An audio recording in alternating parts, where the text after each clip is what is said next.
c'est Ruikao pour l'imports.com. Donc aujourd'hui j'ai décidé de faire une vidéo un peu originale, sachant que j'ai joué dur il y a maintenant 3 semaines. Je me suis dit pourquoi pas vous faire profiter des mains que j'ai joué contre lui. Alors pourquoi, vous allez me dire pourquoi j'ai décidé de jouer dur, une légende du poker online, notre dur à tous, pour plusieurs raisons. Premièrement, je pense que à cette époque il avait perdu énormément contre Isildur et que n'importe qui après un gros downswing ne va pas jouer son A-game, sachant en plus qu'il joue aussi petit pour lui, c'est-à-dire 50-100, euh, il va moins être focus, il va moins réfléchir, il va moins être dans le flow du match. Donc je me suis dit c'était parfait pour le jouer à ce moment-ci, pour prendre un shoot en 50-100 parce que 50-100 est une limite relativement, enfin qui est quand même très très haute pour moi.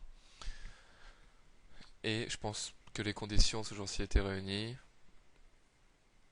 Et puis aussi pour le fun, hein, si Dior jouer à vos limites ou légèrement supérieur, je pense que vous n'hésiterez pas à le jouer, juste pour le kiff quoi. Donc on va bientôt lancer cette vidéo. J'ai sélectionné, vous allez voir, toutes les mains qui font plus de 10, enfin tous les pots qui font plus de 20 big blind.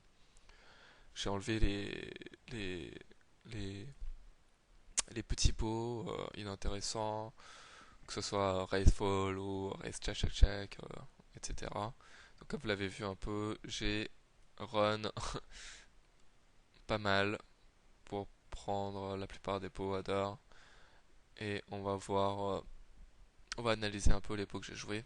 Même si c'est pour le fun que je vous fais cette vidéo, il y a quand même pas mal, il y a des notions intéressantes à voir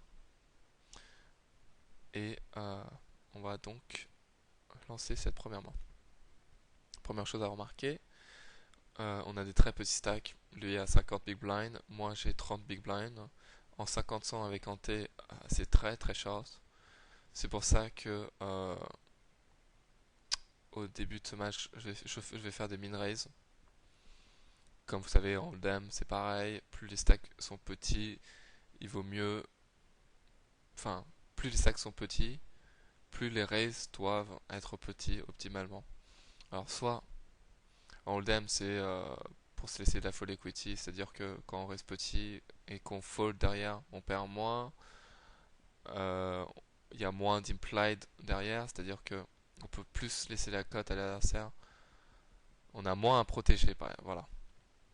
Donc en Oma c'est pareil, je reste petit pour une autre raison de plus, pour que quand il tribet, on puisse coller plus facilement. C'est-à-dire que quand je fais 215, il va faire un peu plus de 600 dans son tribet. C'est un peu mieux que si je faisais 300 et qu'il faisait 900 et quelques. Ça, 600 de plus à rajouter, ça devient vraiment cher par rapport à notre stack.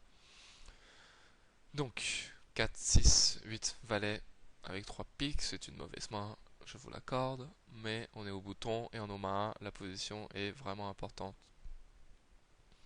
Encore plus qu'en hold'em, donc on peut se permettre de raiser ce genre de main. Et nous tribet à 645. Je décide de coller. En fait, c'était pas vraiment 645, c'était une 50 avec hanté. Le tracker ne prend pas très bien en compte cette limite. En fait, c'était 50 les blinds et pas 65 115. Donc j'ai décidé de faire 200 et lui il a dû faire probablement 630. Donc je rajoute euh, le raise et on va voir un flop. Donc en Oma, comme vous le savez, on peut, comme les ranges pré-flop ne sont rarement dominés par plus de 65%, 35%, et encore la plupart du temps c'est plutôt 60-40. On a presque tout le temps la cote pour, euh, pour voir un flop. Et comme on a la position, ça va être relativement facile à jouer. Et sachant qu'on est relativement short stack, on peut rarement faire des très grosses fautes plus flop. Donc ce qu'on appelle les reverse implied outs sont réduits. On peut tranquillement aller voir un flop avec cette main-ci. Flop bien As valet. On a flopé deux paires. C'est un flop relativement moyen quand même, malgré le fait qu'on ait touché deux paires. Euh, c'est quand même super drawy. S'il a un as, il a énormément d'outs contre nous. Enfin, c'est c'est pas un flop où on est quand même super content. Mais avec le stack size, il nous reste même pas deux fois le pot. On va évidemment aller all-in sur cette main-là. Et ça commence mal. On a... je, je sais pas combien on a pour cent, mais je crois qu'on est combé contre un os. Je joue vraiment plus beaucoup de choses. Je crois que je joue un 6. Et sans qu'il y ait un valet ou un as. Enfin, on est vraiment pas bien. Et il gagne ce premier coup.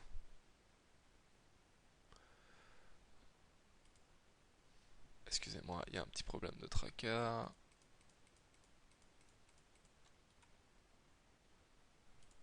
Hop, la deuxième main.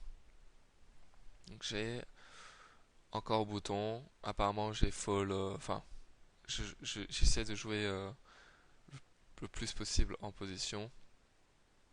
As 5, Dame 9, one suit. J'ai recave à 5000, ça fait 50 big blind. On est un peu plus profond que tout à l'heure, mais ça reste très très short. Donc je continue à min raise. Il tribet encore. Je décide de défendre, selon le même principe que tout à l'heure. Flop bien à 6-7. Un flop correct pour nous. On a une backdoor flush draw, top pair, une gut shot. Euh, je pense que si, enfin, je pense que avec ces sack size, je n'hésiterai pas à mettre tapis, sachant que à ce moment-là, enfin, il tribettait énormément de ses mains. Là, on peut le voir sur les stats, mais ça c'est après le match. Mais je savais qu'à l'époque, il tribettait facilement 30 à 40% de ses mains hors de position. Donc contre cette range-là, on est largement favori. Et là, il décide de checker, ce qui est quand même assez rare. Je dirais que quand je tribet, à mon avis, enfin, il est quand même assez conscient de son pourcentage, de sa fréquence de tribet, mais avec une fréquence plus faible, à 6-7, c'est un flop que je c-betterais énormément. Parce qu'il y a quand même une partie de range qui comporte beaucoup d'as, voire des paires d'as.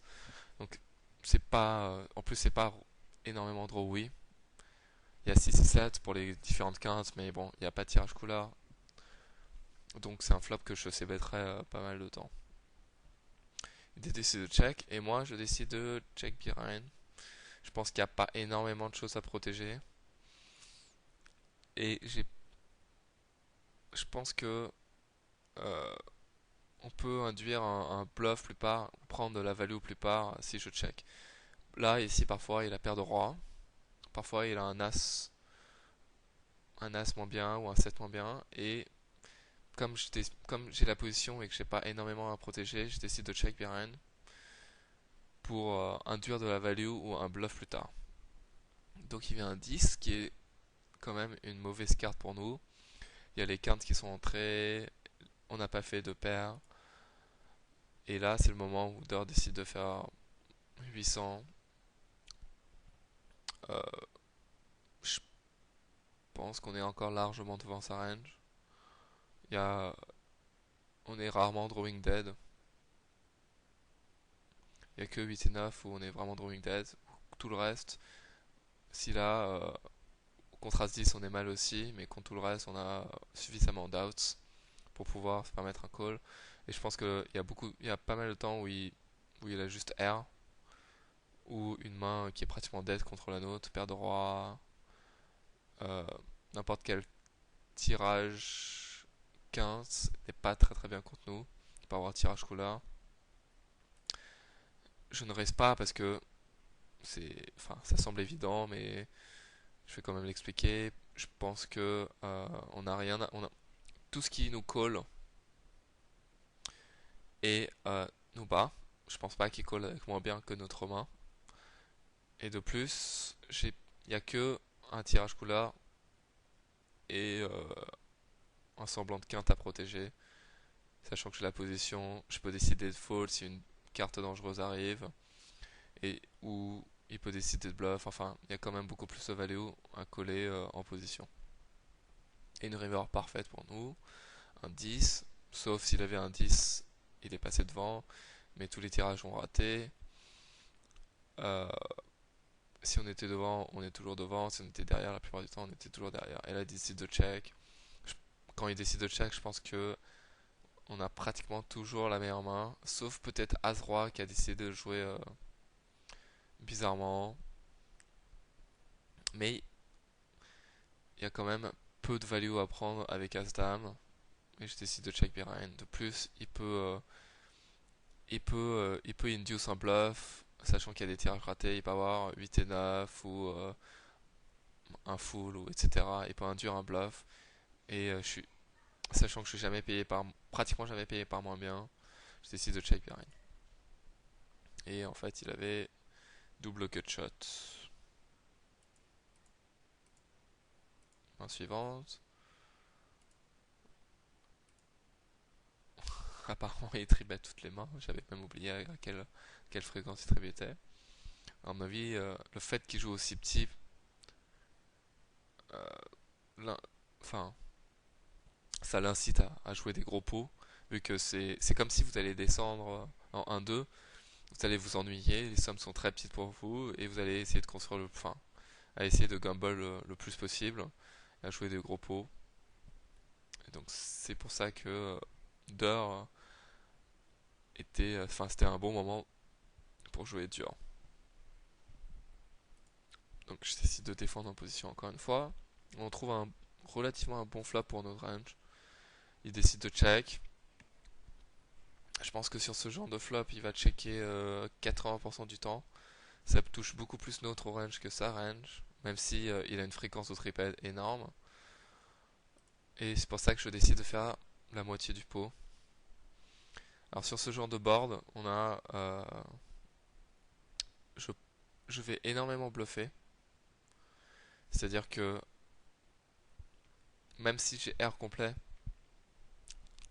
je sais que quand il check, enfin, je sais que ce flop est un bon flop pour bluffer, sachant qu'il n'y a même pas de tirage. Donc s'il a les As ou les Rois ou n'importe quelle paire, enfin en gros s'il n'a pas un très gros jeu, c'est très dur pour lui de continuer hors de position. Euh, et donc c'est pour ça que je fais petit, parce que j'ai pas besoin de faire gros pour avoir plus de full equity. Et en plus quand je fais petit, enfin ça l'incite à moins bluffer, je pense. Si je fais gros, s'il décide de check raise avec 7-8 aussi, ou 5-6, ou les As, il prend plus d'argent. Son semi-bluff est plus rentable. Et par contre, si je fais petit, s'il raise, ça lui coûte beaucoup beaucoup plus cher enfin, ça lui rapporte moins. Le risque reward est moins bon. C'est-à-dire qu'avec ce stack, s'il raise, il se commit pratiquement son tapis. Donc que je fasse 600 ou 1000, c'est pratiquement pareil. Et quand je fais 600, ça l'incite à plus coller ou foller qu'à raise. Alors que quand je fais 1000, j'ai pas envie de me commit avec 7 et 8 sur ce genre de board. Et en plus de ça, son semi-bluff devient plus rentable. Alors je sais pas si j'étais clair ou pas, mais en gros, ici sur ce spot, je préfère faire 600 que 1000. Et en plus, je me laisse plus de full equity quand je fais 600 que quand je fais 1000. Et je pense pas qu'il bluffe ou semi-bluff plus souvent quand je fais 600 que quand il fait 1000. Même le contraire. Donc là, il décide de coller. Ici, je pense que sa range est assez faible. Il a évidemment parfois un très gros jeu et il décide de trap. Mais la plupart du temps, il décide de pile une fois et de voir une turn pour, euh, pour ensuite prendre une décision. Alors là, on a touché une bonne turn, on a top de paire. Et je décide donc évidemment de bet call. Et je pense pas que il y a aucun moment où je vais fall. En plus, on a le tirage couleur. Je fais relativement petit parce que je pense que jouer comme ça, il va très très souvent folder la turn. Et là, j'essaie de maximiser le plus ma value possible. Pour parfois, il va décider de shove all in, de lui faire croire qu'on se laisse de la full equity et je peux pas checker parce que il y a quand même à protéger et que j'ai quand même de la value à prendre. Et il décide de fold. Alors s'il faut savoir que je pense que je barrel n'importe quel turn. Même une doublette, un 5, un 6, je pense que je blufferai toujours la turn. Parce que c'est quand même très très difficile pour lui de continuer s'il a pas un gros jeu. Même si avec les As et les Rois, c'est quand même assez difficile. Il me connaît pas, il peut pas savoir à quelle fréquence je bluffe sur ce genre de board. Donc main suivante, j'ai une premium en opposition, il fait 345. Avec ce stack, j'aurais pas fait autant, mais bon. Il fait 345, je fais 1035 évidemment, avec As Roi Roi Dame. Il décide de payer, flop 3, 5, 6. Alors, c'est évidemment un très très mauvais flop pour nous, mais sachant que il reste un tout petit peu plus que le pot derrière, je vais pas hésiter à, à tout mettre. Alors, c'est bizarre ce que j'ai fait. J'ai checké. J'ai checké à mon avis pour que je sais pas pourquoi j'ai checké, mais je pense que c'est un easy shove. Je pense que j'ai checké peut-être pour l'induire à bluffer. S'il a il a quand même il peut penser quand même avoir un peu de full equity. Et je me disais que j'ai pratiquement aucune full equity sur une main qui a de l'équité contre moi. Donc pourquoi ne pas le laisser bluffer? Mais je pense que c'est quand même mieux de shove et de protéger. Parce qu'on a quand même de la full equity contre 3 et 7 par exemple qui est maintenant rentré. Contre peut-être un peu peut-être quelques enfin des mains comme 8-9 ou des backdoor couleurs. Je pense que j'ai fait une erreur en checkant, mais c'est quand même marginal. Je décide de check et check aussi. Je crois que là c'est une des pires cartes qui tombe, un as de pique. Je check et je remporte le coup. Alors là, en l'occurrence, il a pas décidé de bluffer, il avait rien du tout. Je lui ai laissé une free card, il peut toucher le 4. Vu qu'il n'a jamais bluffé, j'avais aucune raison de l'induire à bluffer. Là j'ai As 5-10. Évidemment je touche pas mal préflop avec ses stacks. Je tribet, il chauffe, je go, les rois. Et ça tient. Là j'ai une main As 9, 10 valet avec suite Dallas. C'est une main qui est très très forte en hands up. Je réussis tribet. Je, je décide de call. Les deux sont possibles. Je pense que le 4 bet est aussi possible vu sa fréquence de tribet. Mais je décide de call parce que j'ai la position. Que j'aime bien jouer les tribet pots en position. Et de contrôler la taille de pot, contrôler ce qui va se passer. Euh, donc là on trouve un flop qui est quand même très très bon pour nous. Euh, on a 9-10 valet. Il fait 700, je pense avoir pas mal de full equity. Et même si call la plupart, enfin même s'il décide de pas fold sa paire de sa grosse paire ou un 8 qui va pas fold évidemment, on a quand même pas mal d'équité. Et là malheureusement on est tombé contre un as, il avait 8 et il fait carré.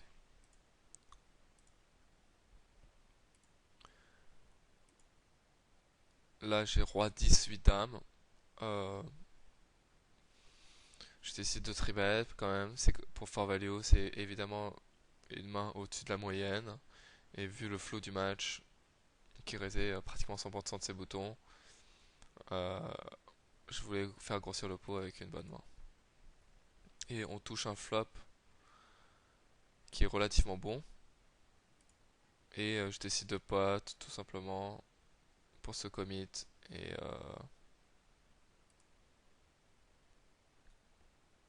avec un roi, gutshot et tirage couleur, je pense pas que je vais fold. Et j'ai pas envie de faire plus petit parce que ça lui laisse, enfin, quand je fais plus, de toute façon, la plupart du temps, ça va partir à tapis. Mais quand je fais plus petit, je lui laisse une turn pas chère. C'est-à-dire que s'il a un as faible ou s'il a un roi faible, il peut décider de float une fois et de voir une turn. Je lui laisse pas cette occasion. Et en plus du temps, en plus, je tue l'action s'il y a une mauvaise turn. Un cœur qui arrive, il va plus coller. Un valet qui arrive, il peut décider de fall. Enfin, j'essaie de maximiser le plus maintenant. Et essayer le plus de mettre l'argent maintenant au lieu de laisser l'avantage de la position à la turn.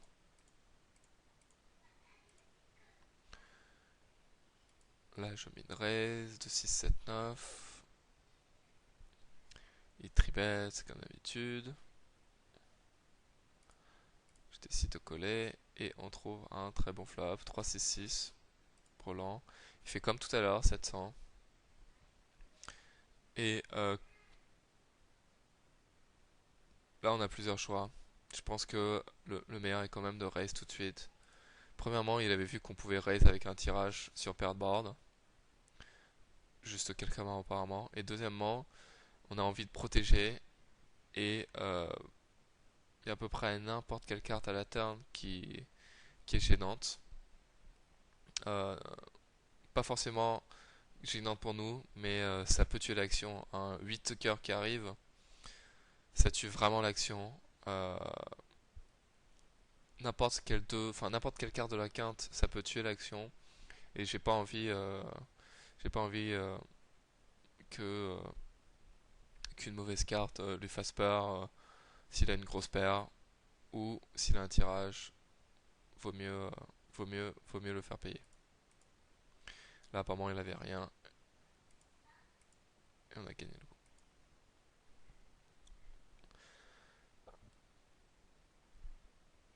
Alors, excusez-moi. Là, je décide de défendre 4, 5, 6 dames. Alors, c'est marginal.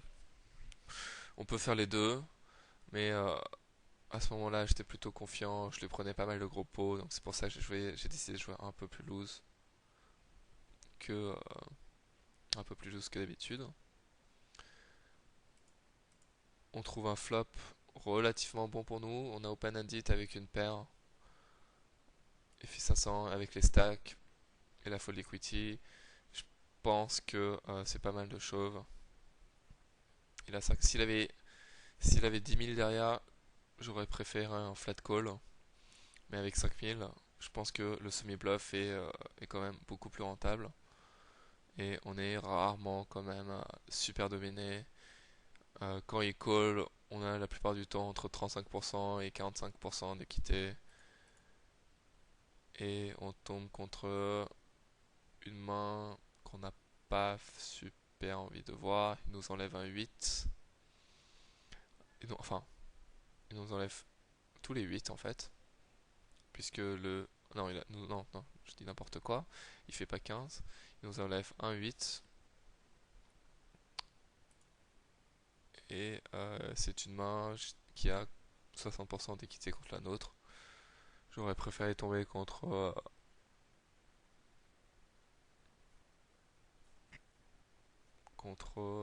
une main type un, une overpair ou quelque chose comme ça. Contre un valet, c'est pas terrible non plus, sachant que mais il va quand même rarement stack off avec seulement un valet, sachant que si on touche deux paires, il a énormément de chances de toucher deux paires aussi. Alors que s'il a une overpair, c'est plus difficile pour lui de toucher une overpair. Alors même s'il a un 8 qui manque, on fait quinte tout de suite à la turn et on réussit à gagner ce pot. Là, je décide de défendre As 4, 5, 8. On trouve top 2 au flop. On a un 3-bet pot. Je check, il décide de... Oula, excusez-moi. Alors, je décide de... Oula. Alors, on va voir. Je défends en opposition. Je check, il décide de check behind. Je pense qu'on peut leader sur ce flop. Mais Il va quand même continuer pas mal sur ce flop. Le check raise est légèrement meilleur. Mais on peut quand même mixer en leadant avec ce genre de main. Et flop, le turn est une turn relativement bonne. Un set offsuit qui vient. Je protège évidemment ma main. Je fais ça. Et à part A7, il n'y a pas grand chose qui nous bat. Parce qu'avec 3 et 4, ou un brelan, il aurait bet au flop. Il décide de payer. La plupart du temps, ici, il a un tirage. Il a souvent un tirage ventral. Parfois un tirage couleur, pas max. Je pense qu'avec un tirage couleur max, il aurait continué ce flop. Et il a de temps en temps deux paires comme 2 et 7 ou 5 et 7. Alors le tirage quinte est rentré. J'ai plus de value à bet tout encore. Et je pense qu'il vaut mieux le laisser bluffer. S'il a un tirage, enfin, s'il a une couleur ratée ou un 2 et 5, 2 et 7, il décide de passer en bluff. Qui bet. Et malheureusement, il avait bien la quinte. Il avait les tirages quinte et les tirages couleur. Waouh.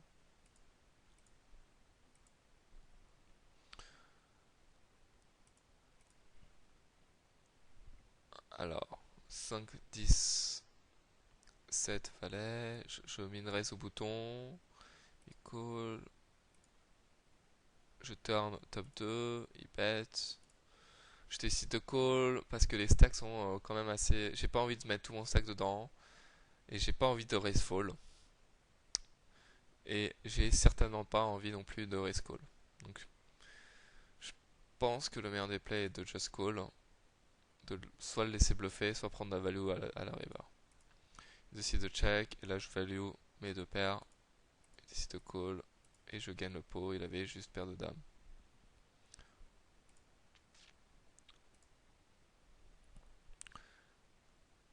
Et là, 6, 10, dame, dame. Je raise, il tribet. Paire de dames 6, 10, c'est quand même pas assez bien pour 4 bêtes pré-flop, enfin stack off pré-flop. On est vraiment dominé s'il décide de 5 bêtes chauves. Et je préfère quand même largement de jouer en position et de voir un bon flop. Et là, je pense que face à sa fréquence de tribet, je pense que c'est un très bon flop pour nous. Je décide de check, je décide de protéger ma main, check raise. On est quand même, je pense que contre sa range, on est quand même pas mal. Même si la paire d'as ou paire de roi, on a quand même, je compte les outs, on a quand même pas mal d'équité. Sachant qu'on a une backdoor flash draw, on peut toucher la dame, un 6 ou un 10. Et une petite backdoor quinte aussi. Et quand on est contre un valet ou contre moins bien, on a quand même énormément d'équité. Donc je pense que c'était un easy shove à ce moment du match. Et il se trouve qu'il avait une main qui joue pas mal contre la nôtre. Un valet avec une gutshot. Et pas de 10 ni de dame, donc il peut toucher facilement deux paires. Et là, j'ai eu de la chance de toucher une dame pour tout de suite lui enlever la quasi-totalité de ses outs. Et on remporte le pot. Donc voilà en ce qui concerne les pots compteurs. Ensuite, on va avoir quelques pots, quelques gros pots que j'ai joués récemment en 50-100. Le temps que je les retrouve, je vais mettre pause. Voilà, de retour. Donc j'ai sélectionné quelques mains que j'ai joué contre enfin tous les pots contre You're in Danger, qui est lui aussi assez connu. J'ai, je crois, moins de réussite contre lui, mais c'est bon, c'est pas le plus important. Là, il raise sa small blind. Je décide de call, malgré le fait que j'ai 4 piques. J'ai quand même la position et c'est quand même très très très important dans ce genre de configuration. Il décide de bet. Avec ce stack, je décide de juste shove. Je pense avoir pas mal de full equity. Et sachant que j'ai une paire, je suis, j'ai relativement, j'ai quand même pas mal d'equity contre sa calling range, sauf Broland, mais on joue surtout ici la full equity. Et évidemment, il avait top 2 contre qui on est quand même très très très mal. Je crois qu'on joue backdoor flush et une dame. Et ça n'a pas réussi. Là, j'ai une main au bouton qui est très très forte. As valet dame 9 avec une couleur. Flop vient As valet 4. C'est un flop qui est assez dry.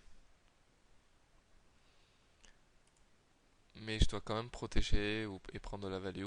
Et je fais relativement petit. Je fais 444. Puisque c'est un flop qui est pas super drawy et que j'ai pas énormément à protéger. Et là, il décide de raise. Je call juste pour. Je pense que si je tribet ici, euh, il va fall tout ce qui est moins bien. Et je pense pas qu'avec ses stacks, si il fasse ça avec roi dame 10, puisque avec roi dame 10, la plupart du temps, il aura 9 outs, voire moins, sachant que si j'ai un brelan, j'ai des redraws. Donc, je pense qu'il a un jeu fait. Peut-être qu'il a As valet, peut-être qu'il a As 4, peut-être qu'il a brelan 4. Donc, je décide de just flat et de décider à la turn. J'ai pas envie de faire fuir toutes les mains que je bats et et de me faire coller seulement par les brelans. La turn est une bonne turn, un 7. Et au moment où il check, ça me surprend un peu. Je pense que ici, soit il a un tirage, roi dame 10, qui sait qu'il n'a plus énormément de full equity, soit un bluff, parce que As valet 4 est un beau flop pour check raise bluff, même en nombre 1. Et j'ai quand même envie de... En fait, ici, c'était super close. Sachant qu'il y a maintenant un nouveau tirage qui est entré, je décide de check. Puisque comme je l'ai dit au flop, je pense qu'il a rarement roi dame 10. Et je pense qu'il a très souvent R. Ou parfois il aura brelan qui décide de check raise turn. Donc je check pour, euh, pour l'induire à bluffer river. En plus, quand je check ici, je protège ma range de check. C'est-à-dire tous mes ranges de tirage. Puisque à la river, j'ai pas seulement... Enfin, quand je check ici, j'ai pas seulement... Je mets pas ma main face up. Je peux checker avec une grosse main. Un 3 est une bonne carte river. Il a rarement 2 et 5. Je pense qu'il a rarement 2 et 5. Et 5 et 6. Donc je décide de bet pour représenter un tirage raté. Sachant que... sachant qu'il a quand même rarement mieux. Voire jamais mieux. Donc je décide de bet ici. Puisque comme on a check à la turn, il peut no hero call. Et il avait, en effet, il avait pratiquement un bluff complet. Et il décide de call avec bottom 2. À mon avis, il s'est dit que ma range était super polarisée, que comme j'ai jamais 5 et 6 ou 2 et 5, il peut se permettre de, de call light. C'est vrai que d'un point de vue extérieur, ma range est quand même assez souvent composée de roi dame 10 ou un As 10, As 10 dame, gutshot avec un As, etc. qui décide de bluffer river. Par contre, un play intéressant de sa part était de check raise river, sachant qu'il a les bloqueurs. Et ça aurait été vraiment un play. Je pense que ça aurait été vraiment un play intéressant. Ça m'aurait vraiment mis dans une situation difficile. Et je pense que j'aurais call quand même, vu de la représentation de ma range. Le fait que j'ai rarement 5 et 6 ou 2 et 5, il peut décider de check raise cette river en bluff assez souvent pour rebluff. Main suivante. Là, troisième partie, on est en heads up. On est ici relativement deep. On a plus de 150 big blind de stack effectif. Je défends roi 6 dame avec un tirage avec une couleur. Je flop top 2. Je pense qu'ici on peut lead pour mixer notre range de lead. Et pour éviter aussi qu'il check behind. Et de laisser une free card. Et avec ces stacks là et cette main là, j'ai pas non plus. Je pense que le meilleur play aurait été de lead. J'aurais pour, pour les raisons que j'ai évoquées, j'ai pas envie qu'il check behind. J'ai laissé une free card et j'ai pas non plus envie de check raise. Je pense que si on check raise, c'est quand même trop light pour check raise et de se commit. Et je pense que si on check raise, c'est moche à le dire, mais je pense que si on doit fold derrière, ça fait un check raise for une faux, mais je me vois mal check raise et call son chauve. Il a quand même beaucoup trop souvent mieux, et quand il a pas mieux, s'il a le rapte quinte, on est à 50-50. Donc ici j'ai décidé de just check call, parce que ça, enfin, j'aurais vraiment pas voulu check raise et fold. En fait, ça aurait revenu au même. Je pense que le check raise ici, c'est mieux de le faire avec une main qui a beaucoup moins de potentiel, qui est beaucoup moins forte, puisqu'on a moins de...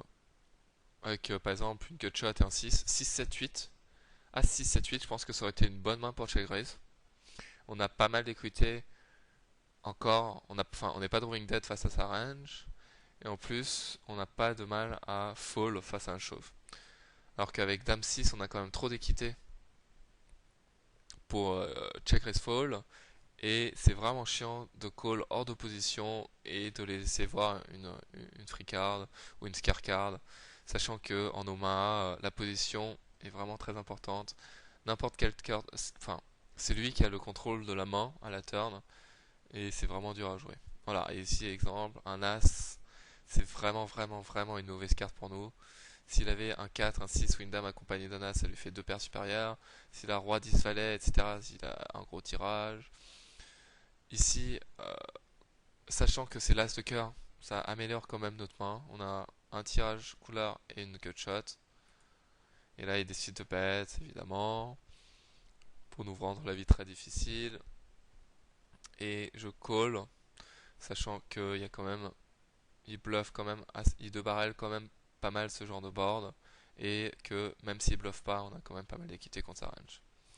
Et ici, on a chaté, excusez-moi, on a eu la chance de toucher notre gut shot. Je décide de check pour plusieurs raisons. Euh, je pense que s'il a deux paires As-Dame, As-6, As-4, il peut décider de value. Et sachant qu'on a rarement Roi-Valet ici, backdoor quinte, c'est quand même, ça fait quand même pas super partie de ma range. Et ses tirages, il peut aussi bluffer tous ses tirages ratés. S'il a 3, 5, 7 ou n'importe quel R, c'est une bonne carte pour bluffer. Donc je le laisse bluffer et je check chauve et fold. Ensuite, cette main-là, c'est encore You're in Danger. Il y a maintenant deux nouveaux joueurs qui sont assis. Il reste à 300. J'ai la position. Je tribet facilement cette main-là. Et là, il tribet. Il 4-bet. C'est un coup intéressant. Comment dire? J'ai le choix. Les deux, je pense, sont possibles avec ces stack size. Le play standard, ça aurait été de 5 bêtes. Je pense que le meilleur play, ça aurait été de 5 bêtes pour protéger et de mettre le plus d'argent possible pré-flop. Mais ici, je sais pas pourquoi, j'ai décidé de jouer un peu tricky, de just call. pour l'induire en erreur face à ma range. Mais je pense que c'est quand même mieux de juste c'est quand même mieux de juste 5 bêtes et d'éviter le mal de crâne sur un mauvais flop. Mais le fait de jouer comme ça l'induit complètement en erreur sur ma range. Et comme lui, il représente ce que moi j'ai, quand moi je touche, ça peut être très très très intéressant. Et quand je touche pas, quand il vient un flop 6, 7, 8, il peut se dire que, au contraire, ça touche ma range. Et là, évidemment, j'ai trouvé un flop de rêve. Il décide de faire 4200. Je décide de shove parce que je pense qu'il va rarement bluff la turn. Enfin, il va rarement. Si je décide de call, il va rarement continuer de bluff avec ces tapis-là. Et il peut call aussi avec un as, roi dame 10 et tirage couleur. Et malheureusement, il fold sa main.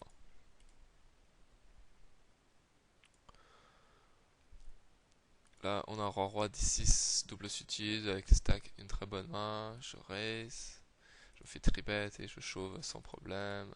Et malheureusement, il a les as. Et les as tiennent et je perds le coup. Alors là, il y a un limp.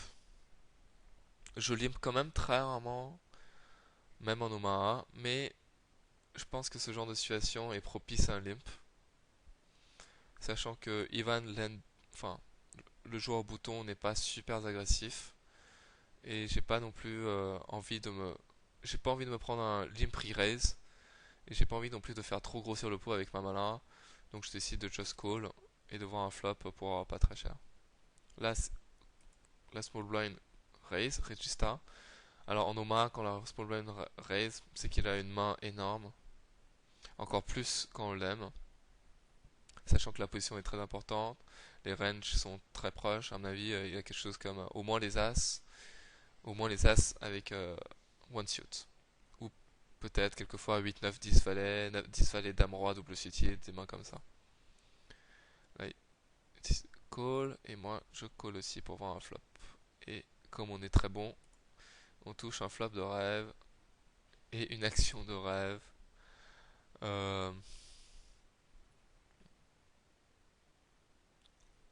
alors, ici, même avec cette action de rêve, il y a quand même une décision à prendre. Qu'est-ce qu'on fait? Je pense que les deux sont possibles, sachant que les stacks sont très gros. Euh, le call et le raise montrent autant de force tous les deux. Et je pense que un petit raise fait moins peur qu'un flat call. Je pense qu'un petit raise, s'il a As5 ou quelque chose comme ça, il peut décider de chip. Puisque. Ou un gros raise en fait. Un raise tout court, 3000, 4000, ça revient au même. Je pense que s'il a un 5. Si, S'il a un 5, il peut encore call. Ou décider de chip s'il a un 5. Là, il call. Une bonne turn. Parce qu'il peut avoir roi 5. Toutes les bonnes turns, c'est toutes les cartes au-dessus du 9. Parce qu'il peut mettre sur 5 et 9. Et ça lui laisse une chance de toucher un full supérieur à ce qu'il croit. Et là, je fais tout petit et il décide de fold. Je fais tout petit parce que pour plusieurs raisons. J'ai pas envie de check parce que je pense qu'il a un 5. Et j'ai envie de le faire payer son 5 pour qu'il se dise qu'il peut encore toucher le full. Mais les, avec le recul, je pense que les deux sont possibles. Le check montre quand même énormément de force aussi. Mais de toutes les manières, avec cette action, je vais quand même rarement lui prendre tout son tapis. Ma main est quand même assez face-up, même si, il a le 5. C'est dur de gagner plus que ça. Là, on a une bonne main, 4, 5, 6, 8 double suited. C'est des mains que j'adore. Je raise. Puis ouais, nageur tribet.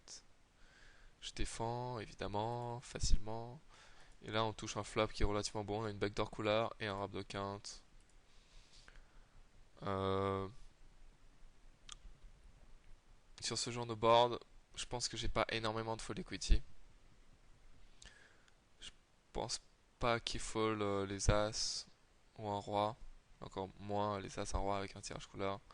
C'est vrai que je fais fold des mains qui me battent quand même encore. Paire de dames, paire de valets. Ou un 3, 3, 4, 5. Enfin, j'ai quand même de la value de la value ou pas de la value, de la folding equity, mais je décide de just call et de jouer le coup comme ça. Et là, évidemment, c'est une très mauvaise turn pour nous. C'est une turn qui va très très souvent barrel. Euh,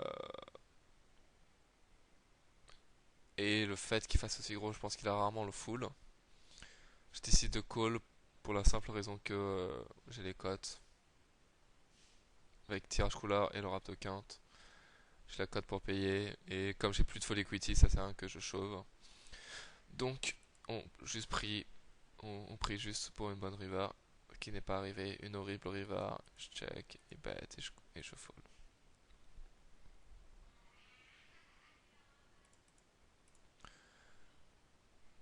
Et je crois que c'est la dernière main de cette vidéo. Je décide de tribet avec une main relativement correcte. 7, 8, 9 valet avec un tirage couleur. C'est vrai que si j'avais le 10 au lieu d'un 7, 8, 9, ça aurait été mieux, mais bon, ça reste très très raisonnable comme main. Et pour aussi balancer ma range. On a touché un flop relativement correct malgré le tirage couleur. On a le rap de quinte avec une paire et on va évidemment chip. Le rap de quinte inférieur cependant, mais avec le stack size, on a deux fois le pot.